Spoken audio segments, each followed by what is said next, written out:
Presiden Republik Indonesia, Prabowo Subianto, mendarat dengan penuh simbolisme di Pangkalan TNI AO Halim Perdana Kusuma, Jakarta, pada Sabtu 1 November tahun 2025, usai menghadiri rangkaian acara puncak KTT ke-47 ASEAN di Kuala Lumpur, Malaysia. Kedatangannya menandai kembalinya kepala negara ke tanah air untuk menindaklanjuti komitmen yang telah disampaikan di forum internasional. Setibanya di Halim Perdana Kusuma, Presiden Prabowo disambut oleh jajaran tinggi NEO dan protokol istana, serta sejumlah menteri Kabinet Indonesia Maju. Suasana kedatangan terbilang khidmat, dengan pengalungan bunga dan jajar kehormatan sebagai penghormatan atas tugas diplomasi tingkat tinggi. Kedatangan ini sekaligus menjadi sinyal bahwa perhatian pemerintah kini akan bergeser ke implementasi hasil KTT ASEAN dan bagaimana Indonesia akan memainkan peran aktif dalam dinamika kawasan yang semakin kompleks. Dalam forum KTT ke-47, Presiden Prabowo menegaskan bahwa persatuan ASEAN merupakan kunci untuk menghadapi tantangan geopolitik, ekonomi dan sosial dalam skala global. Beberapa poin penting yang ia sampaikan, dorongan untuk memperkuat integrasi kawasan agar mampu menahan tekanan eksternal dan menjaga stabilitas internal. Penegasan bahwa Indonesia siap mengambil peran aktif dalam kerjasama, ekonomi, digital, perdagangan bebas, dan konektivitas antar negara. Komitmen terhadap terbukanya kerjasama dan inklusi, simbol lewat penerimaan resmi Timor Leste sebagai anggota ke-11 ASEAN, memperkuat kredibilitas kawasan. Dengan demikian, kedatangan Prabowo ke Jakarta bukan sekadar menyelesaikan kunjungan luar negeri, tetapi juga memulai fase implementasi strategi nasional yang selaras dengan agenda ASEAN. Sekembalinya dari KTT, pemerintah diestimasi akan menggenjot beberapa agenda strategis sebagai tindak lanjut diplomasi, aktifkan kerangka kerja antar menteri terkait ASEAN untuk mempercepat proyek infrastruktur, konektivitas digital, dan ekonomi kreatif di kawasan. Koordinasi lintas instansi dalam negeri untuk memastikan hasil KTT berkontribusi langsung ke ekonomi rakyat. Bukan hanya simbol diplomasi, penguatan sinergi kawasan dan dalam negeri yang menempatkan Indonesia di posisi sentral, baik di ASEAN maupun dalam isu global seperti perubahan iklim, pangan, dan keamanan siber. Kesimpulan Gakorpan News, kedatangan Presiden Prabowo ke tanah air pada 1 November tahun 2025 menandai babak baru diplomasi Indonesia. Dari pidato di forum internasional ke aksi di domestik, komitmen yang ia bawa dari KTT ASEAN akan menjadi barometer berikutnya dalam kapasitas Indonesia sebagai negara yang mandiri, berdaulat, dan berpengaruh di Asia Pasifik.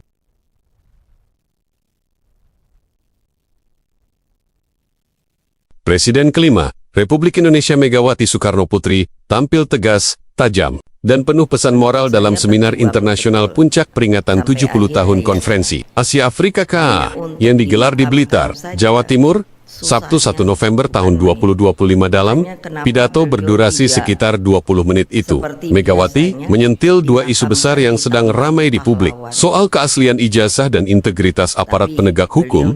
Dengan gaya khasnya yang lugas dan bernada retoris, Megawati menyentil fenomena banyaknya gelar akademik yang tidak diiringi dengan kejujuran intelektual. Can you imagine? Mikirnya gampang mau dapat 3 profesor, kecuali dibeli ya.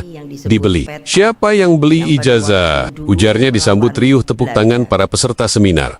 Pernyataan itu sontak memicu beragam tafsir. Sebagian menilai Megawati tengah mengkritik degradasi moral akademik, sementara yang lain mengaitkannya dengan isu ijazah palsu yang sempat menyeret nama tokoh politik nasional. Namun di balik sindiran itu, Megawati menegaskan pesan mendalam tentang ketulusan dan integritas kepemimpinan. Pemimpin sejati tidak diukur dari banyaknya gelar, tetapi dari ketulusan dan pengabdiannya kepada bangsa, tuturnya. Dalam bagian lain pidatonya, Megawati menyinggung institusi Polri, menyerukan pentingnya netralitas dan keberanian aparat hukum di tengah dinamika politik nasional. Saya ini anaknya Bung Karno. Dulu beliau selalu bicara tentang keberanian melawan ketidakadilan, maka saya juga harus bicara ketika melihat penegakan hukum yang harusnya melindungi rakyat, bukan menakuti rakyat, tegasnya. Megawati mengingatkan agar Polri dan lembaga hukum lainnya tidak terjebak pada kepentingan politik sesaat.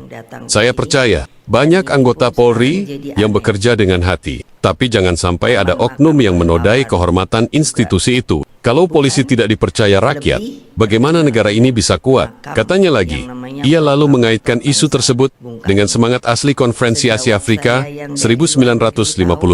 yang tidak hanya bicara soal solidaritas antar bangsa, tetapi juga keadilan sosial dan kedaulatan hukum di dalam negeri.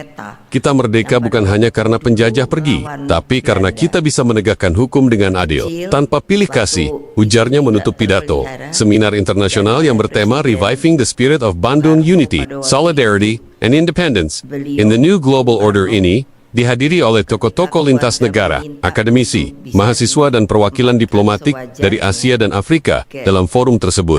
Megawati menyerukan agar negara-negara selatan-selatan memperkuat solidaritas dalam menghadapi tantangan global seperti geopolitik krisis pangan dan energi.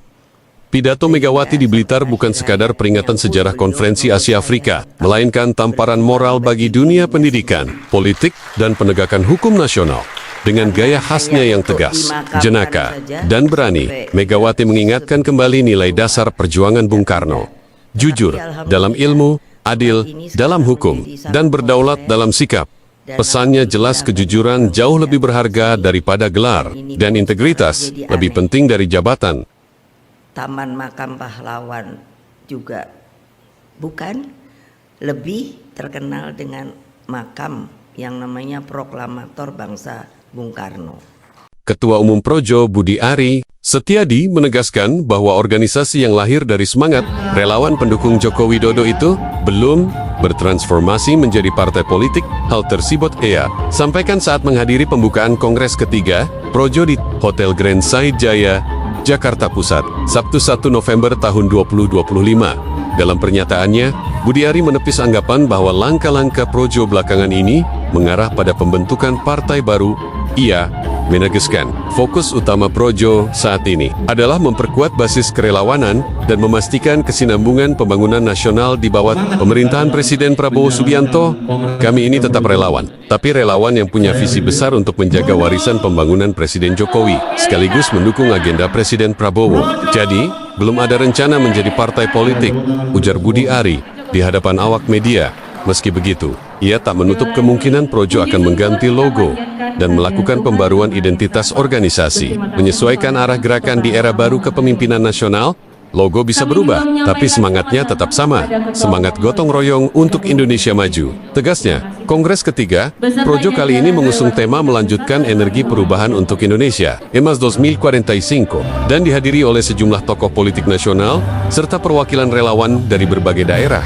Dalam forum tersebut, Budi Ari juga menegaskan bahwa Projo kini bertransformasi menjadi gerakan rakyat yang lebih inklusif dan konstruktif, mendukung stabilitas pemerintahan, serta mendorong partisipasi publik dalam pembangunan. Sikap Projo yang kini secara terbuka menyatakan dukungan terhadap Presiden Prabowo Subianto dinilai sebagai simbol rekonsiliasi politik nasional, sekaligus kelanjutan dari estafet pembangunan antara dua presiden yang pernah berkompetisi keras di masa lalu. Kami melihat Pak Prabowo melanjutkan cita-cita kemandirian ekonomi dan kedaulatan bangsa yang selama ini juga diperjuangkan oleh Presiden Jokowi. Itu sejalan dengan semangat Projo, ujar Budi Ari. Kesimpulan, Gakorpan News, Kongres ketiga Projo menandai babak baru perjalanan organisasi relawan terbesar di Indonesia.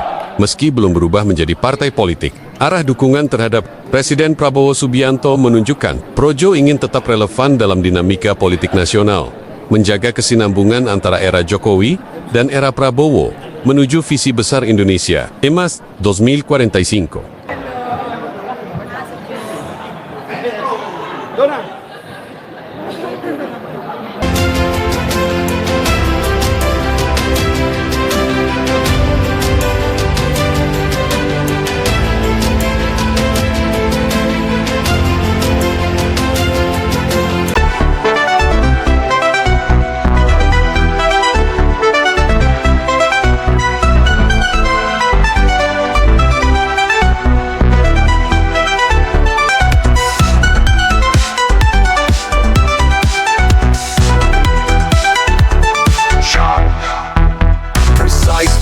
Things dominate the opening, delivering a dramatic sense of urgency. The snare drum rolls create the tension, mimicking breaking news excitement.